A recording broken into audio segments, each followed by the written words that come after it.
I'm Sean Lindersmith, and today we sit down with Kelley Bridenbaugh of the Rochester Renegades to hear her story on how she transitioned from being a player to going into coaching, and how she built a winning team and culture at the Rochester Renegades.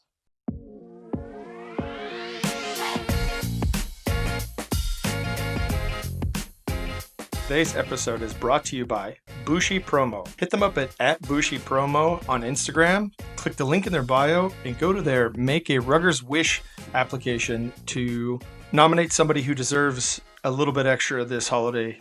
Welcome to the Coach to Coach podcast. Yeah. So Kelley Bridenbaugh, formerly Kelly Sullivan before I got married. So a lot of my rugby career, people know me as Sully. You got to have that rugby nickname. But, born and raised in Connecticut, and I'd say a fairly traditional American rugby story. Grew up playing different sports. So I was soccer, basketball, track, went to college, was on the track team, wasn't very happy with the program and the culture. I was emailing the soccer coach about walk-on tryouts. I emailed the football coach to see if I could be the kicker. And then my guy friend said, "Oh, you should be the kicker on the women's rugby team." And I was like, "Oh, I can just walk on the field, kick the ball, and walk off like football." He's like, not exactly, but like just go to practice. And I never heard of rugby. I Googled it and I was like, no way. Like, I am not trying that, not getting involved. He's like, just go to one practice. So yeah, it's my freshman year at Marist College in Poughkeepsie, and it was a spring semester, and it was April, so there's like a month left. I was like, yeah, I might just wait till the fall. He's like, go to a practice. So I show up, the senior captain pulls me aside, and the coach is like, oh, show her how to get tackled. The senior captain just like lays me out. I'm on the ground like, what did I just sign up for? But then at the end of practice, we did a relay race. I was like, okay, I know how to run. And I won the relay race with my partner. And I like being good at things, and I'm very competitive. So from there, I was like, well, if I know I'm at least one of the faster ones on the team, let me see what I can do with the ball in hand. And then, 15 years later, here I still am around the sport. We met working through rugby. I married someone through rugby. The man who used to sign my paychecks, actually. Yes. Yep. So it's just crazy how that one decision of, taking a chance and showing up to practice has kind of pivoted and shaped my whole life and probably like core identity of who I am. Probably say anyone who knows me probably associates rugby and Kelley together, which I think is good. But I did go through a time after my second ACL tear where I was like, if I don't have rugby, like, who am I? What am I? And so that was really interesting. And one of my pivot moments into considering coaching more seriously was after my injuries. But yeah, so I've been around the sport about 15 years, all different roles from, national office to scouting, to coaching, to playing, to, summer camps, going into schools. You name it, I've probably done it in the rugby world. You have done a considerable amount in the rugby world, right? Obviously, that's where we met and we became friends and sort of stayed in touch over the years through coaching, through events, and all the different things that rugby brings into our life. I have a couple of questions about your first experience, right? At Marist College or University? College. Marist College, okay. So that first practice, right? If you flipped that script a little bit and you were the coach in that session and you had a first practice, first year student coming from another sport, would you do it differently? Yeah, I mean, from a safety standpoint, I probably wouldn't have introduced contact. From a coaching standpoint, I could see why, there's 2 weeks left in the season, this new player. As a coach, it was also the middle of practice because I had a class. So you had to, if you had a 5 o'clock class, you had to go to practice late. So it's the middle of practice towards the end of the season. The coach is just like, who is this random person showing up? So I can't fault the coach too much from not giving me one-on-one attention. But from a safety standpoint, I might not just throw a brand new to rugby person into getting tackled by probably the best tackler on the team. But, sometimes just jump into the deep end. It worked out for me, luckily, and I'm still around the sport. And the coach gained a kicker and some speed in the back line. And, 15 years later, here we are. Yeah, and she is still coaching there, and we keep in touch, and I'll reach out to her and bounce ideas when I can. So. What's your coach's name for Marist? Marin Millard. And yeah, she was there. When I got there, she had been there at least, 5 or 8 years. So she's done a really, really good job with that program and developing it and making it's a club sport, but making it as legitimate as possible on campus for those players. That's almost over 20 years at this point. And she went to Marist too.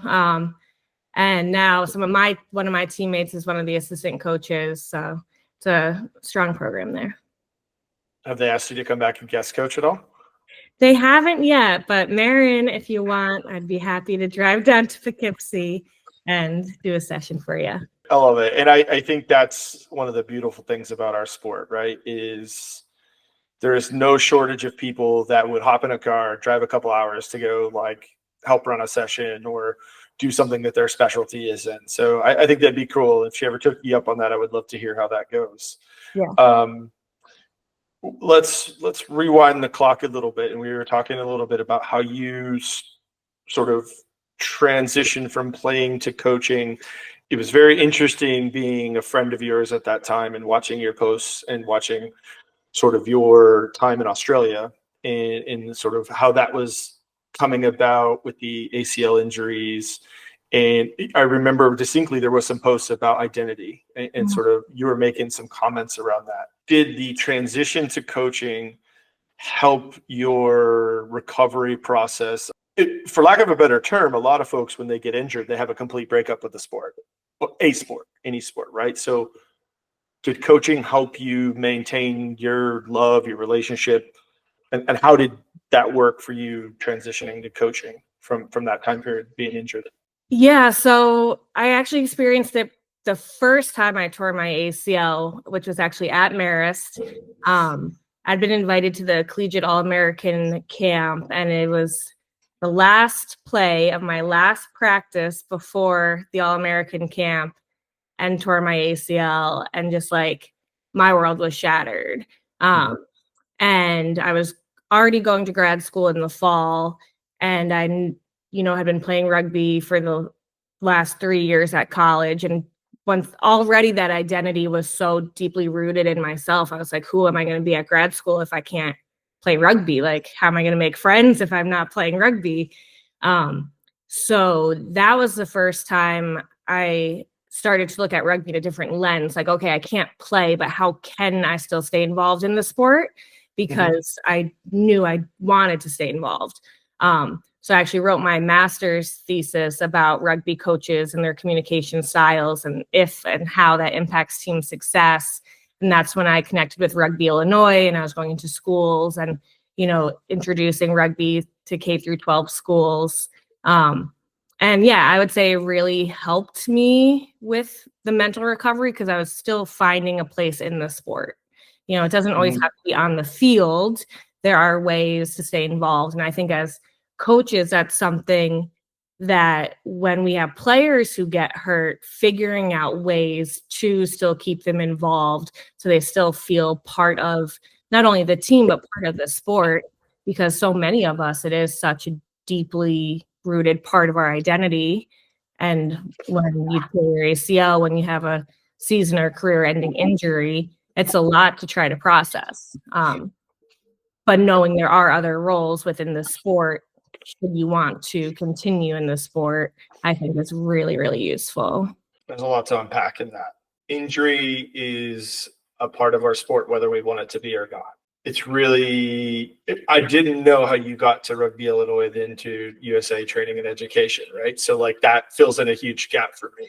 Kelley, Sully, who's in a PE class with these K through 12 kids, talk to me a little bit about some of the things that you took from that experience, having come from transition from injury, you're around kids who are finding the sport, their discovery processes are going on. Like, what did you take away from that? Is there some specific examples you could share where, it really drove you to that next place of, I want to be a bigger piece of the puzzle in this game?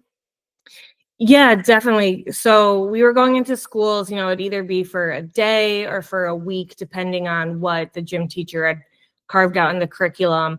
And I mean, just to see that pure joy of these kids running with a rugby ball for the first time was great. But then after the session, they would say, okay, I want to sign up. Where can I play? And we didn't have infrastructure or teams in all these areas. So, to me, that identified a problem with grassroots. And, people want to play, but how do we get them the opportunities? And how do we give, the gym teachers the resources to be able to start these teams, or the parents these resources? And that year, the NDS was actually in Chicago. So that's how I met different people from the national office, and Jenna Anderson at the time, was doing a lot of youth rugby work. And I remember her talking to me after and saying, hey, we need people like you working in the sport. And, it kind of clicked, like, oh, there are even career opportunities I can do. I'm not just writing my master's about it. I can make money. Money is a generous term, but I can work in rugby as, a full-time position.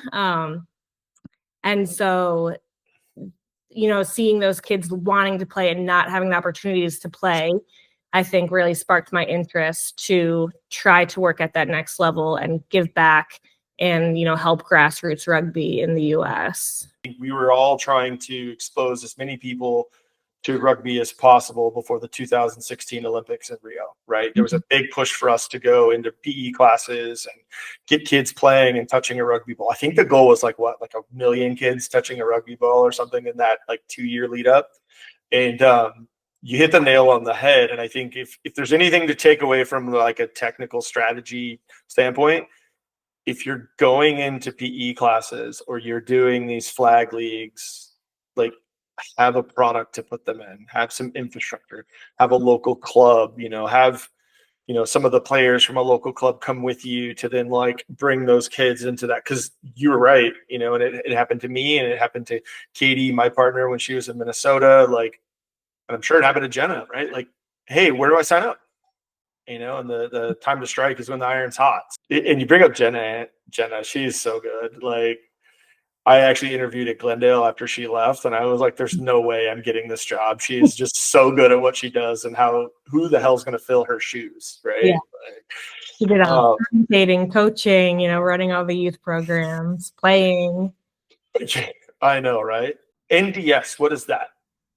Yeah, so NDS is the National Development Summit. So USA Rugby would put it on every year just as this training and education networking opportunity, different tracks and panels. So whether you're a coach, a referee, admin, medical, and just this big rugby weekend where everyone would gather around the country, connect with old friends, make new friends. But more importantly, I think for the majority, most people there had that unified goal of, okay, how do we make rugby better in the United States? What can we collectively be doing? And, getting those tangible action items, and or how can I make my club better, and sharing those resources and sharing knowledge. There's no need for information to be siloed when it comes to rugby in the US. And I think NDS was a really good platform for those coaches, admins, refs, medical to all exchange those ideas and grow each other and grow the sport.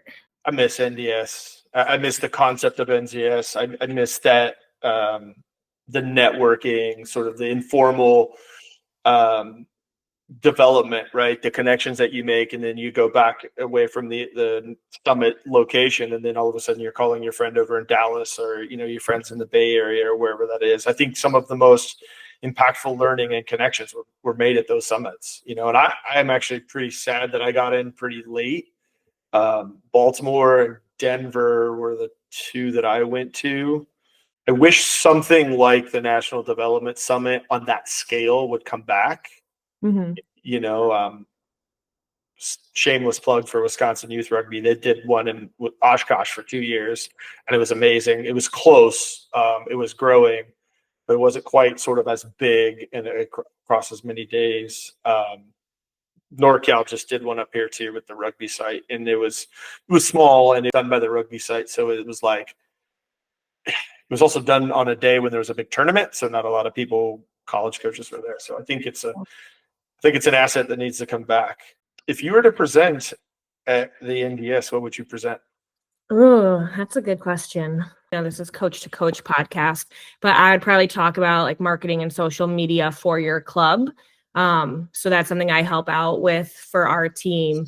And we've gotten a lot of kudos on it and have had a few viral videos. And I definitely think it's helped with our overall club presence, which then rolls into recruiting and retention and then bringing in more players, and you have more depth as a coach.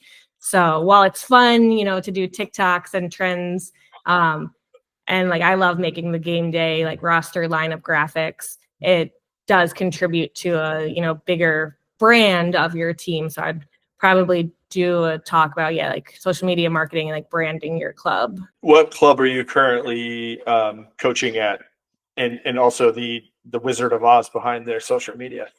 The Rochester Renegades, and that's Rochester, New York, not Minnesota.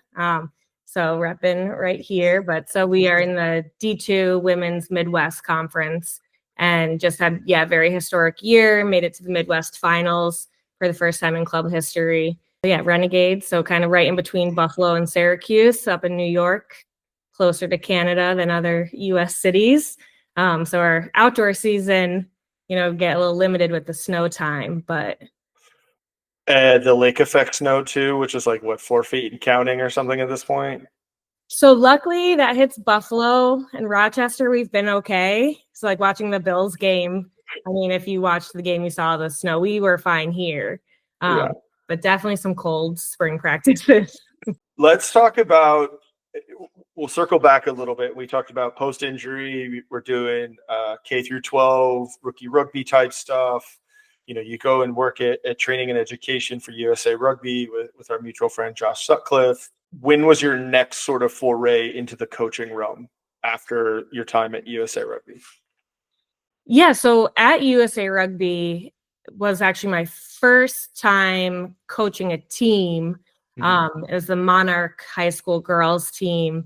And I got approached by Chris Hansen. And, he says, hey, we have a boys high school team. Some of their sisters, some of their girlfriends want to play. I don't know if we have enough numbers. Would you want to come meet some of the players? So I said, yeah, sure. I'll come meet the players. I show up to the field. He hands me a ball bag, says, hey, girls, this is your coach. Practice is over in 2 hours.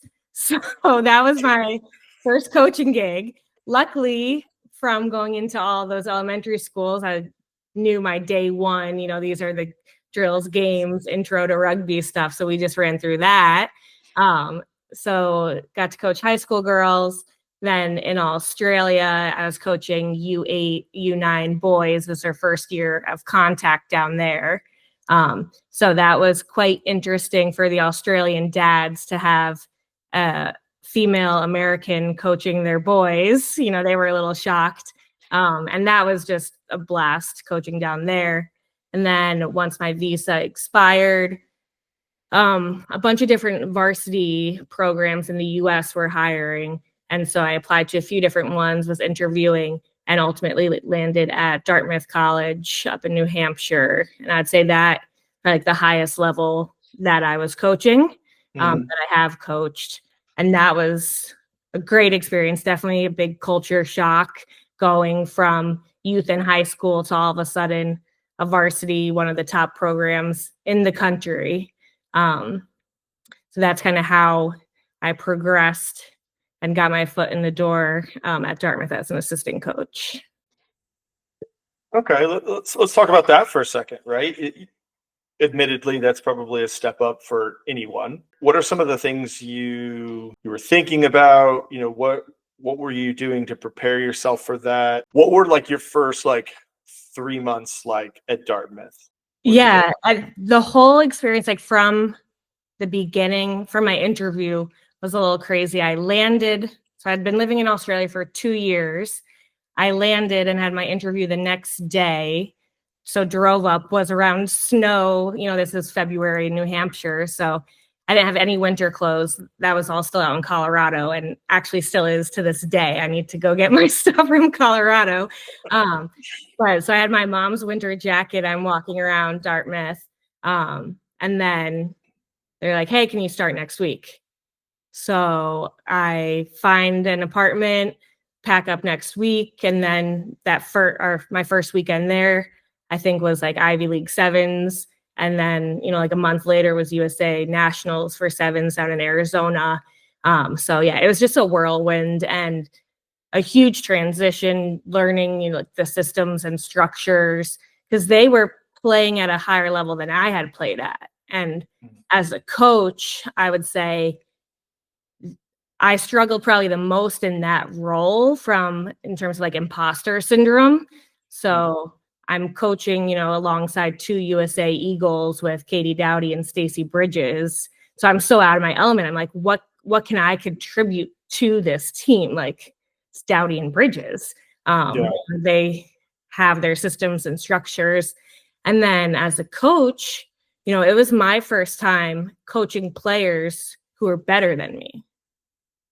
So I never had to handle that because I was coaching high school and youth before. And then all of a sudden, I'm coaching Emily Henrich of the USA Eagles, who, by the way, was also captain of the Eagles while she was in college, and like Ari Ramsey, who's on the 7 circuit. And so the imposter syndrome at Dartmouth was crazy. I'm like, how can I, as a coach, be coaching these players when they're better than I was as a player? So I'd definitely say, though, working through that with myself and with other coaches definitely was a huge growth moment for me. And, I had to constantly remind myself, like, the best coaches don't always have to have been the best players. Like, yes, in my situation, I was coaching alongside 2 people who were also excellent, high-level, high-performance players. But, on a daily basis, I'd be like, Bill Belichick was never better than Tom Brady at football. Like, that was my like safety net when I was feeling that. So just realizing that you don't have to have been the best player to become a good coach. And there are ways to improve your craft as a coach, and, find out what you can bring to the table. Like, I knew technically and tactically, especially my first season while I'm learning their structure, like, I wasn't gonna do anything more than Dowdy and Bridges already were. So like finding my role within a coaching staff and like, what could I contribute? What could I fully put myself into to, give back to the team and be part of it? You bring up a lot of good points in there, right? Like you take a major step up. You're moving from another country back into the United States, a climate you're not used to. Your feet aren't really on the ground, and you're thrust into this position with, arguably 2 of the biggest legends in Eagle history, right? Bridges and Dowdy. And I mean, knowing them now and, having got to meet them and work with them in different aspects, they're probably 2 of the better coaches that you could have landed with that could help you and bring you through that. How did you do that work to get through that imposter syndrome? Like what did some of that kind of look like? Retrospectively, I probably should have asked for help or like opened up a little more. But that's hard to do. Opened up to friends, but I think I could have opened up more to my fellow coaching staff to, verbalize some of those struggles. But really, I kind of just reframed my mindset into like, oh my gosh, I don't know what I'm doing, or like, how can I, try to keep up with these 2? And I tried to view every training session, every game as being a sponge and just saying like, this is an incredible opportunity to learn from 2 of the best in the sport and just, observe and, figure out my own style as well. Because if Dowdy and if Bridges, they are on polar extremes with personalities, and oftentimes I'd have to be the tiebreaker. They'd have two different methods. They'd both look at me and be like, well, Kelley, what do you think? And, figuring out that balance of what did I think as a coach versus just, if they both thought the same way, it'd be easy to just say, oh yeah, like we're going to do this. So that was interesting with the different personalities, questioning or going back and forth or, like, well, I see your point, and like kind of mediating at times. But yeah, I just tried to be a sponge as best as I could and really just see what I could bring to the table. And for me, a lot of that was relationships. So these players, I mean, they're also Ivy League students and they're dealing with a lot outside of practice. So, empathizing and realizing, they're humans. Like, they're not just these rugby bots, and they have these external events and pressures and things going on in their life. So I felt like I did a really good job to like nurture relationships at an individual level. And as a coach, knowing, even before a game, which players wanted to be talked to, which players didn't, like how to figure out what makes them tick and what's going to make them perform best. So while, it might not have been the tactics that I was responsible for, I think relationship building is really, really big. And I don't think that hit me until I was leaving Dartmouth and had to tell the players. All of a sudden, some of them were crying, and I was like, oh my gosh, like they must have liked me if they're upset that I'm leaving. Leaving, that was a whole COVID thing, nothing to do with the program. I renewed my contract. It was like March 12th, 2020. And we all know what happened in March of 2020. So at that time, my partner and I were doing distance. So I decided to move out this way to Rochester. But yeah, I think a lot of times people can undervalue the importance of relationships and understanding players at an individual level. And that can be as important as some of those X's and O's when it comes to coaching. No doubt. I agree with you 100% on that. Coaching successes, I think, come from that coaching relationship, the player-coach relationship, player-player relationships. I think you can overcome a lack of talent with just really good connection, and knowing that person next to you, the coach next to you or the player next to you is going to fight for you no matter what, right? And I think that's pretty cool to see that you learned that at Dartmouth, right? Of all places, that is, viewed as a high performance institution, both academically and athletically. If you can think back to, we're going into COVID, obviously, what was something in coaching that you thought you knew that your mind was completely changed or you saw differently once you were leaving Dartmouth and you'd had a couple experiences under your belt as a coach? That's a really good question. I'm trying to think of how to best answer it. I would say, having coached at Dartmouth and having been in that higher performance environment, I think I forgot where my beginnings were with the grassroots and how much of an impact you can have at that community level. And it was almost like after Dartmouth, I thought I was going to be done coaching. I was like, well, I've kind of peaked. I coached at one of the highest collegiate programs. I don't foresee myself potentially being a pathway coach. So, I'm done with rugby. I don't want to do community stuff. It's not worth it. Or, I was just so used to, I had been playing in Australia with and against national team players.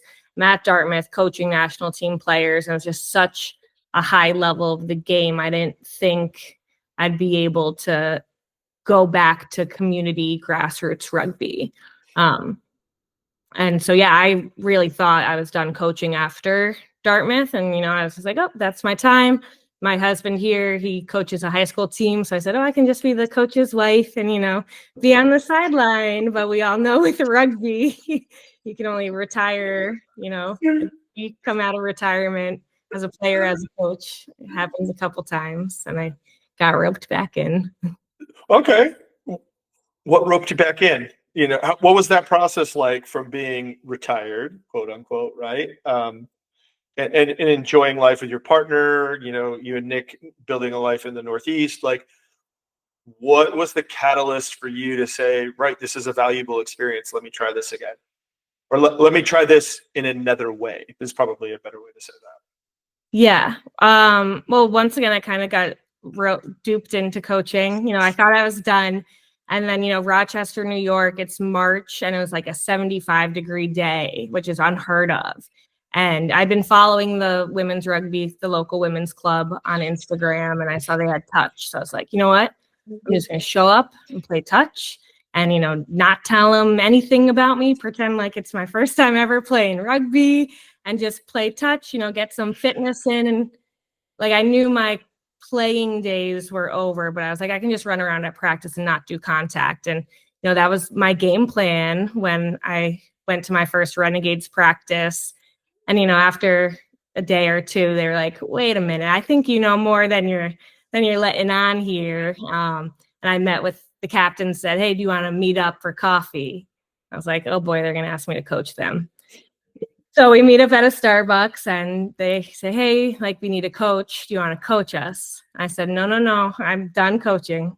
I said, listen, I can help you structure some practices.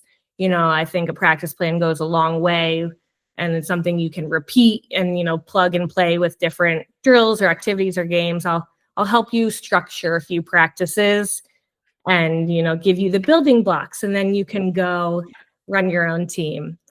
And that lasted about 2 weeks. And the players were just so hungry to learn. And I could see the potential there. Like, they were great athletes. They just hadn't had a structure before. You know, I was like, oh, what's your attacking structure? What's this or that? And they just kind of looked at me. I was like, okay, let's rewind back a few steps. And I had to remind myself of those beginnings and the grassroots and like, okay, we can start with the basics. And I don't think any team or player in the world is too good for the basics. Like the All Blacks, you know, they do pass catch every day.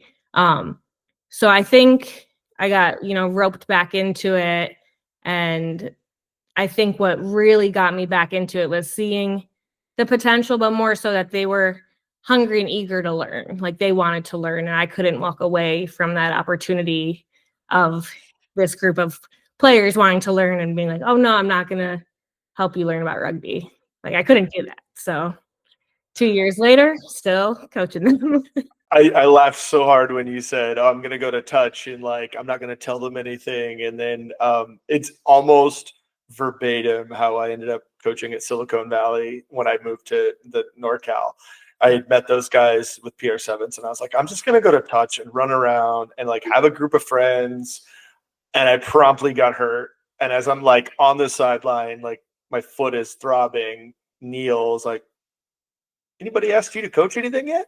I was like, no, here it comes. Yeah. Right. Yeah. And, you know, we say it like with a little bit of disdain, like, oh, they're going to ask me to coach. But deep down, you're like, we knew this was going to happen. Right. Like, yeah. And it did, I think, kind of relight that flame and make it fun again, because it wasn't this high stakes, you know, national championship, you know, tournament or game or match. So hindsight is 2020. Hindsight, I am so glad Rochester had that sunny day in March, because obviously the past 2 years have been incredible, and getting to be head coach, and now I have assistant coaches, and we've really developed the program. You know, some of my best coaching and most growth I've had as a coach has been at this community level. It doesn't have to be at the high level. We'll talk a little bit about the successes you've had this season, you know, and some of the unprecedented things that have happened there, which undoubtedly wouldn't have happened if, you know, that structure and that organization was put in place by you and your assistant coaches. It's been incredible to watch and really fun. I would love to hear, you know, how did you go from becoming the head coach to finding your assistant coaches, to developing those co-coaching relationships? Like, tell me a little bit about that. Like, honestly, was a bit of supply and demand, and like I don't know a better way to say it, but so my whole first year, it was just me, but our numbers weren't crazy. You know, we had 13 at practice, you know, 18 on a good day, you know, going to games with 20.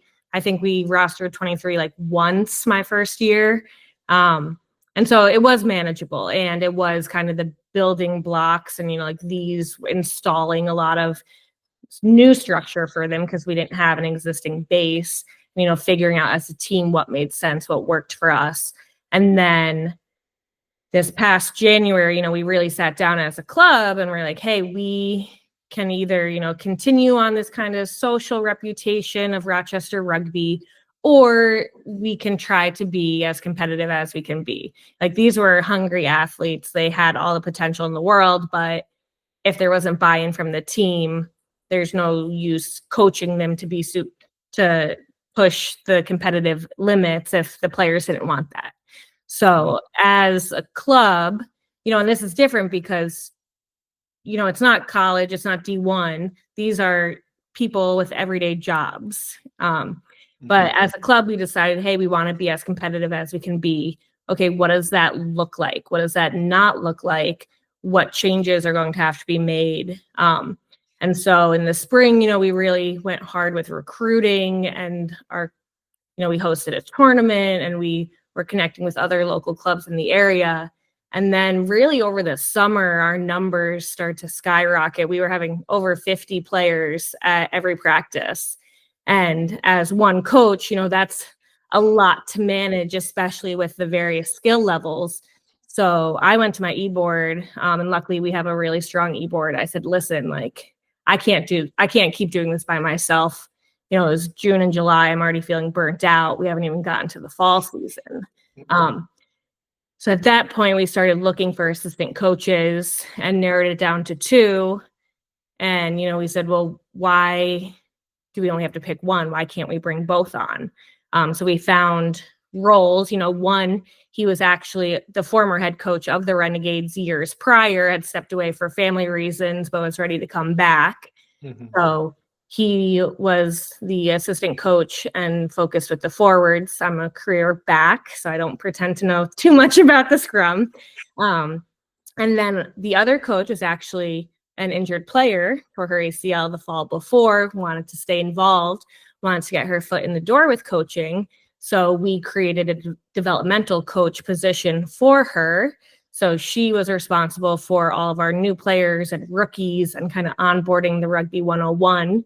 So getting her some intro level coaching experience that she's comfortable with, allowing me and the other assistant coach to focus on that competitiveness and developing kind of the top 23, or having to make the selections for the top 23, which a year prior we didn't have to worry about as coaching.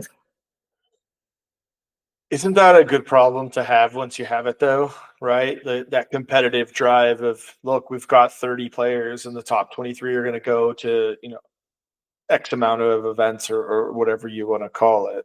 What was that transition like?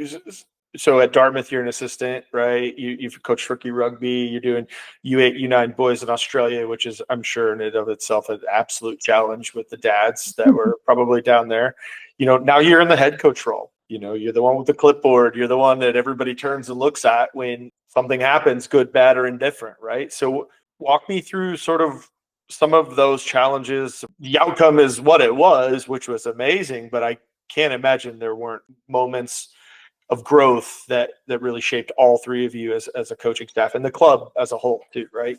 Biggest challenge would come down to selections and having those hard conversations. And as a head coach, that was my first time having to have those conversations. So at Dartmouth, I was part of them, but more so in the observer, while the head coach had the hard conversations.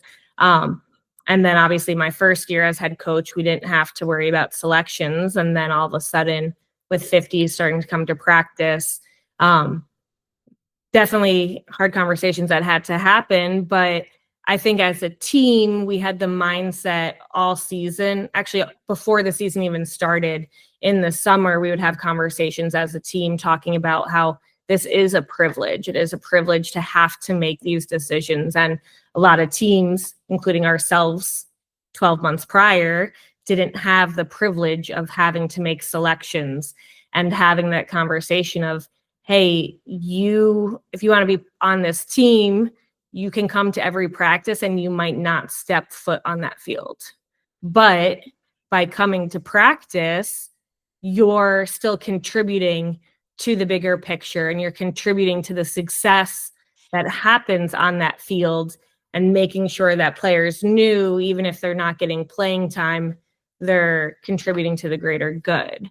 And, that was the mindset of the summer going into the fall. And everyone's like, yeah, that's great. Like, we don't care if we play or we don't play. And then fall comes, and every week having to pick a 23, and not only having to pick a 23, but then as we start winning, thinking about playoffs and compliance and getting people qualified and how many games you have to play in to get qualified, and wanting to make sure we have depth when it comes to playoffs. So a lot more goes into coaching and selections than sometimes just the best 23, thinking bigger picture, longevity, periodization, like peaking and having the numbers in November when, I'm thinking about that in August, like thinking that long game.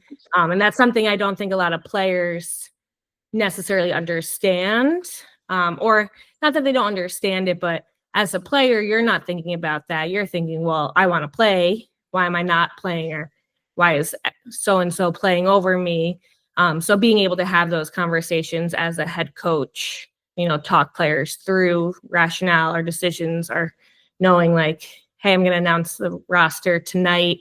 I'm going to reach out to this player ahead of time, so it's not kind of a slap in the face when their name's not called out. So those were all things that came along with that step up to head coach from just assistant coach, and the struggle with selections, which I know I reached out to you about. Coaching friends, what should I do? I'm so torn. Which is like another great thing about coaches, is that you can reach out to other coaches for that support, and they understand those struggles and the decisions you have to make and how much that can actually weigh on you. Until you're in that seat, until you're in the HC position, right? Like you don't feel that weight. It feels like a weight. I can imagine it feels pretty similar to you. And there's no coaching course about selections. There's no like scientific algorithm. You could be like, all these players are great, and still sometimes you have that feeling like, oh, I think Kelley's gonna have a better game than Katie. And as a head coach, I think we ride or die with those decisions. And I, as a friend, I saw you go through that, and we talked through that a little bit. I know I wasn't the only person you were talking through with that with. And I wish one thing, if any of our players ever listen to this, like these conversations, like there's a lot of emotional toll that goes into that, emotional capital. And it's not, we spend our whole time with you trying to get you to play, trying to get you to be in the mix, right? And having a wide pool of players to choose from is a huge luxury, and it's awesome. But there are going to be days where your coaches like Kelley and myself are like, what the is going on? I can't believe I can't select between A and B. Yeah. Right. Like Friday, it was a Thursday or Friday. Yeah. And I had this whole long message. I'm just copying and pasting it to like all of these coaches in my network that I respect. And, I'm going back and forth of like this decision, that decision. And at the end of the day, I had to remind myself almost back to those one-on-one relationships and knowing players at a personal level. And sometimes it's as simple as this player can come off the bench and this player would not perform as good coming off the bench. And so this player is going to start, this player is going to come off the bench, and knowing kind of how they can perform, not just on the field, but like in different times during the game. Well, I get like anxiety just thinking about like selections, Yeah. And not anxiety in a way of like, oh my God, I don't know what to do, but more like there are a lot of people raising their hand here. Do you have a count on how many different Renegades you played across the year to get to your best 23? So I do know going into playoffs, we had 35 bodies qualified. And that was a very strategic thing of, they had to qualify for Midwest, they had to have played in one league match to qualify for the spring championship, which we will be going to. You have to have played in 2 games. So, I love my spreadsheets. I'm keeping track of who's played in 1 game, who's played in 2. Okay, this person's qualified. Our upcoming game's not as competitive. So I'm going to rest these players, pull these players up to get them qualified so I don't have to pull them up during the semifinals. And, I always talk about playing chess versus checkers. And it really is just moving all the pieces and thinking of all the scenarios and, creating a depth chart by positions and, figuring out what positions we need to develop the younger players into. And that was something I actually learned at Dartmouth. So while it was a higher level thing, I was able to bring it to the club level and implement it with the Renegades. And was very nice going into playoffs with 35 people qualified, because then all of a sudden, last league game, our starting 9 tears her ACL. Then the next, semifinals, our starting prop is out, our starting hooker's out. And all of a sudden, if we had only qualified 23 players, you're starting to struggle.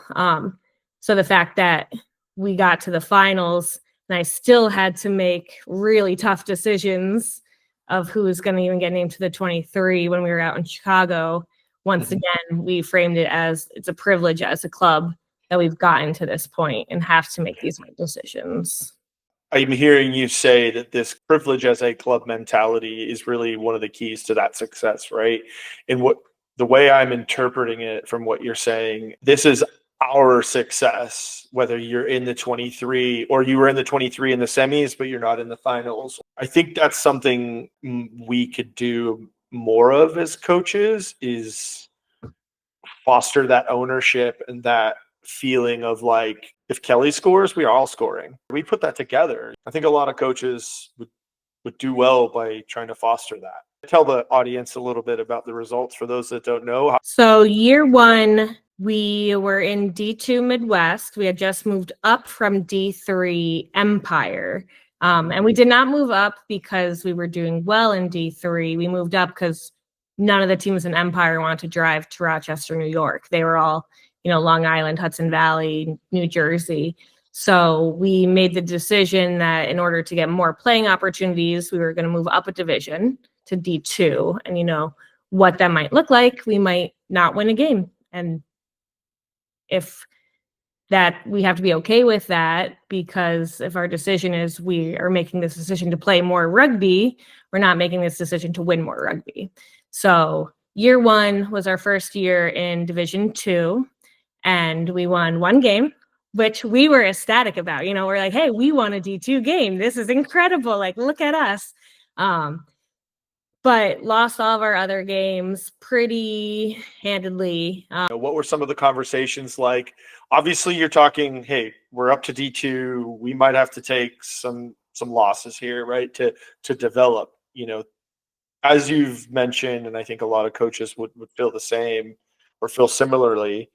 Those are great conversations to have in August. You get to late October, early November.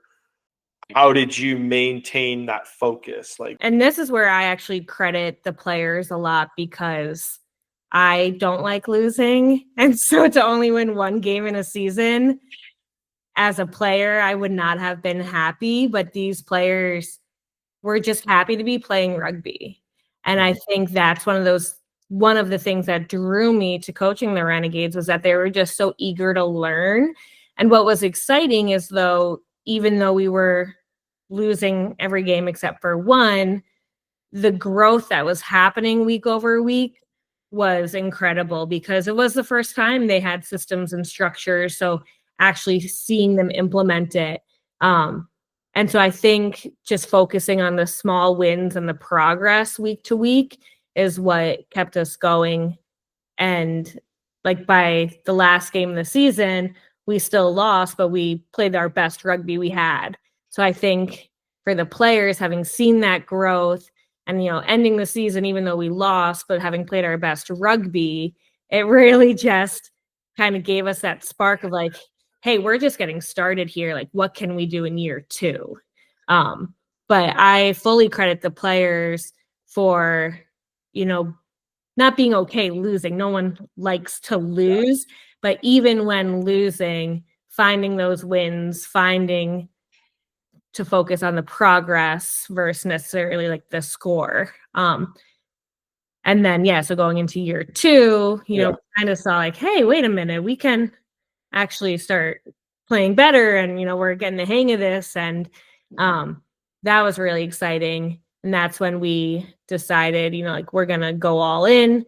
We're gonna start doing, training sessions in gyms and lifting and some film, and we started recording our games and things that we hadn't done in the past. So then this past fall, year 2, we go into the season saying, hey, we won 1 game last year. Let's win 2 games. That was our goal for the season. Let's just win 2 games, just be a little better than last season. And we ended up winning all of our league games except for 1. So it was a complete 360 from only winning 1 game last year to only losing 1 game this year. And yes, coaches and structure matter, but I do always tell the team, I say, hey, we as coaches give you the tools, but it's up to the players to actually execute on the field and execute on game day. So yes, pat on the back for the coaches, but at the end of the day, it's the players executing and the players who are absorbing and then actually applying it. So we had, a very successful fall, very exciting as a coach, very exciting for the players as well to kind of see that hard work, not just from the last, 3-4 months.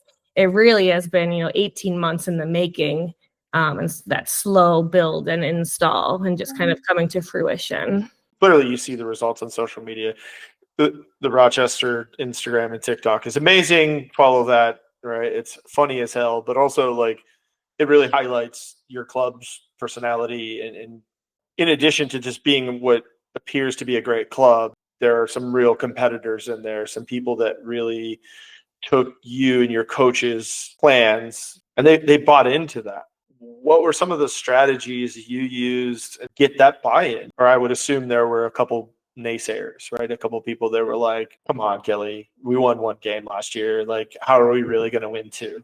Yeah. So I previously mentioned that in January of this year, we had a big kickoff meeting before some indoor practices, and I really wanted to talk about culture, but I could have an idea about team culture and what I want it to look like and, my ideal culture, but I'm not the one on the field. I'm not part of that 23.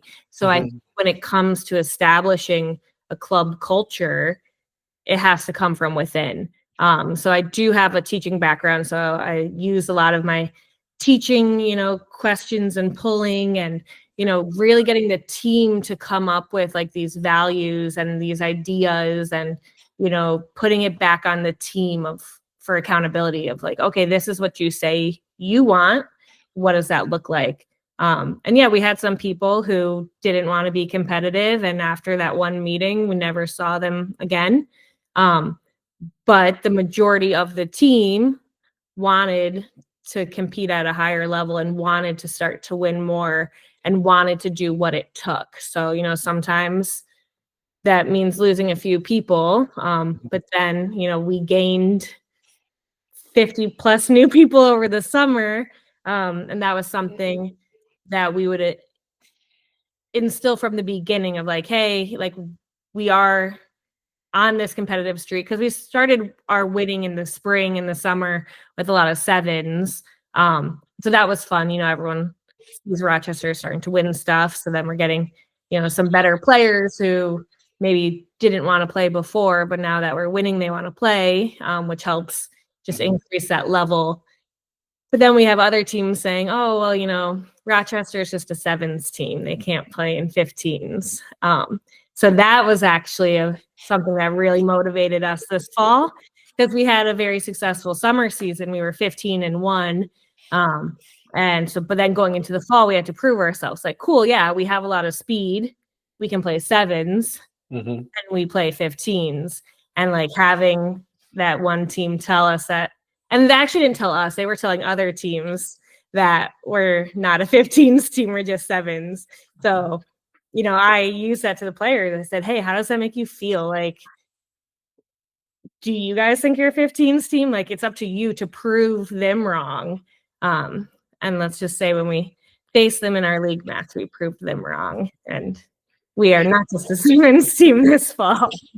I love that you turned that around on them and shoved it right back down their throats in the season. You know, that's awesome. I can't imagine what that feels like as a player to sort of gain that confidence. Can I actually hop in real quick? What you just said about like the players gaining confidence. So what was incredible to me was, so year one, we only win one game. Year two, I was looking at the starting 15 from week one, year one to week one, year two. And out of the starting 15, we had 12 or 13 of the same exact people from the year before. You know, so it wasn't like, oh, Rochester just like brought in all these new people, like they're a completely different team. But like you said, I think from year one to year two, the confidence that was built by the players of them realizing like, hey, we can play together, we can be a good team. That I think was night and day for us. While year one, it's like, oh, you know, we're new to D2 and we're going to go out there, but like, we're not really going to win. To year two, the personnel on the field didn't change that much, but the outcomes obviously did. It's the old adage, right? You don't throw the baby out with the bathwater. The same group, well, a very close to same group of people that you had before can find confidence and strength when you believe in them and you have a plan and you push each other to get better. You know, I can imagine there were some really competitive practices and, you know, folks going to the gym as partners and stuff. Like, that's where you want it to be as a coach, right? You want to look around and be like, it's kind of firing and I don't need to prod anybody right now. This is cool. Where do you see yourself going? Do you have any goals? How do you see becoming a parent affecting your coaching, and how do you see coaching influencing your parenting style? Yeah. So for the listeners who don't know, my husband and I are expecting our first baby in March, just in time for the spring season. And yeah, I think it's going to be a huge change for us. And so from a coaching perspective, you know, all of the team knows that all of a sudden, from rugby being my brain 24/7, thinking about, you know, having dreams, thinking about lineups, obviously priorities are going to shift come March. So luckily, coaching staff is great now that we have assistants, so they're going to be stepping up and can kind of, you know, I like to think I've given them the tools, and the players now have the confidence, and we have coaches in place. So as a program, I'm really confident in their continued success in the spring, and I'm really excited to still be able to watch from a little bit afar with maybe a little baby in a carrier with some headphones on, because I'll probably have some words to be saying on the sideline. But I mean, this is kind of my first foray into parenting, obviously. And so from a coaching side, I've, you know, decided I'm not going to commit to anything either way. I don't want to have my heart set on, you know, like, hey, I'm definitely be coaching again by summer, because who knows? Like, my husband and I don't know what it's like to be parents, which is very scary. But we kind of touched on this before the show, thinking about that crossover between parenting and coaching. And, you know, maybe I'll have to think back to my first time coaching, you know, like 100 screaming kids in a rugby gym class. And, you know, how did I manage that chaos and, you know, translate that somehow to parenting, and, you know, figuring out, like, I didn't know what I was doing back then. And then look where I am now. And just, I think a lot of coaching and playing lessons can be translated to parenthood. So like celebrate the small wins. Maybe it's 3 a.m. and the baby just threw up on me and I haven't slept, but there's some win in there. I might not know what it is right now, but focusing on the small things are, breaking it down. I think the fact that my husband and I were both rugby players and both rugby coaches, we do approach things with a team mindset. So very similar to, at Dartmouth, we'd always say, hey, even if the coaches disagree, once we're in front of the team, we're a unified front and we have to support each other from the front facing, and I think for parents, that can be a similar thing. I might not agree on something, but when little girl asks us, we have to be that unified coaching staff together, the unified parental unit, and support each other for the best outcome for our team, which will be our family. But yeah, I definitely think there's a lot of crossing between the two. So we're excited to figure it out together. And I might be texting my parent friends, my coaching friends, and like, hey, it's maybe selections, but I mean, I'm gotta select the crib and the baby monitor and building your registry. I have no clue what I'm doing. So once again, like put your ego aside, go to your support network, ask them for help. And, you're not in it alone as a parent. And as a coach, you're not in it alone either. And like using your resources. You are building a team of 3, right? You, Nick, and the baby. And it does take a village. And much like head coaching, parents understand, right? Your friends that are parents will pull up that chair. Here's a coffee. Here's a beer. Whatever you need, we got you. And Suddy asked me that question. Josh asked me that question one day on one of the mini phone calls we have, and I just, I was like, honestly, I didn't quite have an answer. You said everything pretty eloquently there, and those all exist. I could never voice those. And I think the one thing, I hate giving advice, but I have 2 kids that are adults now. Thank God they've grown up and they're doing their own things. I didn't kill them. Thank you, kids. I think one day Katie actually told me Maddie needs Coach Snacks. Dad, because Dad's tough. And that was like, ooh, how do I get those 2 a little closer, right? Like, So some days Coach Kelley's going to be who your kid needs. We all sort of go back to who our parents are when we're parenting a little bit. You might find that. And my mom's tough, as anybody listened to podcast episode 1. So yeah, be Coach Kelley a little bit and let them get to know you. That's probably another big piece of coaching, parenting crossover, right? We let our players get to know us. It took a long time for me to let Maddie and Deegan in, and I'd advocate for that. Let them see who you are and experience it, And if coaching remains a part of your life and your identity, they'll love that for you too. Mm-hmm. I mean, they'll just have a bunch of aunties and uncles everywhere, which most rugby kids have, right? Yeah, I already said, but we have to keep recruiting to have a steady line of babysitters for the next however many years. So very excited. Like you said, it does take a village, and the Renegades are very excited to welcome baby girl in the spring. So very the video you did of showing everybody the sonogram picture was amazing, by the way. Like, I love that. It was so cute. Sorry, I'm turning into an emotional mess over here. Babies do that to us big prop guys.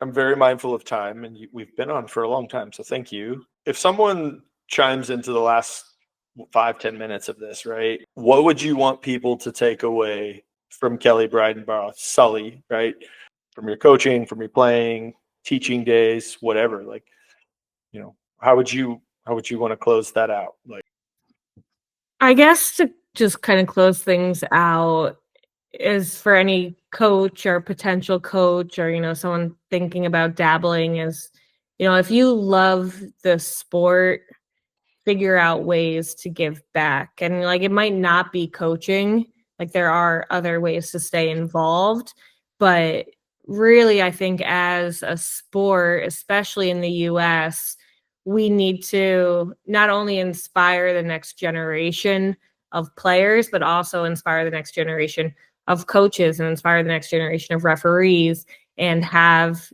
going full circle back to the beginning, having the infrastructure in place for the next generation. So anyone listening to this podcast most likely has some connection to rugby, and we all have these great experiences and memories of, whether it's on the field or off the field, these rugby memories. But if people don't give back to the sport, and if they don't help create infrastructure for that next generation, like, there won't be rugby in the US moving forward. So I know that's like a heavy thing to put on the listeners, but to really think about, like, cool, you played in college and you had a great time.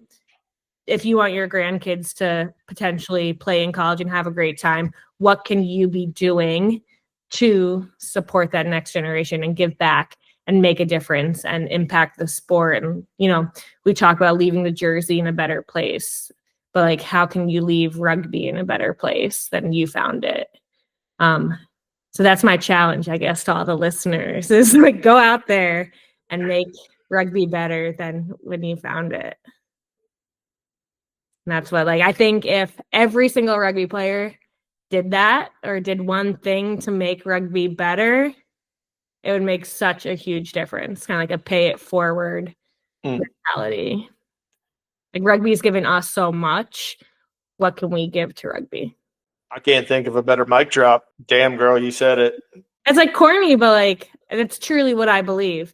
Like, rugby has given both of us so much. So like, my players, I want my kids, my grandkids to have similar opportunities to, make these lifelong friendships, to go play abroad, to play at college, to coach, to, bring a baby into this world with 50 aunts and uncles automatically. Like, I think a lot of people love rugby, but you have to then look internally, like, okay, well, what are you doing to leave the sport in a better place? I think that is passion. I think that's appreciation.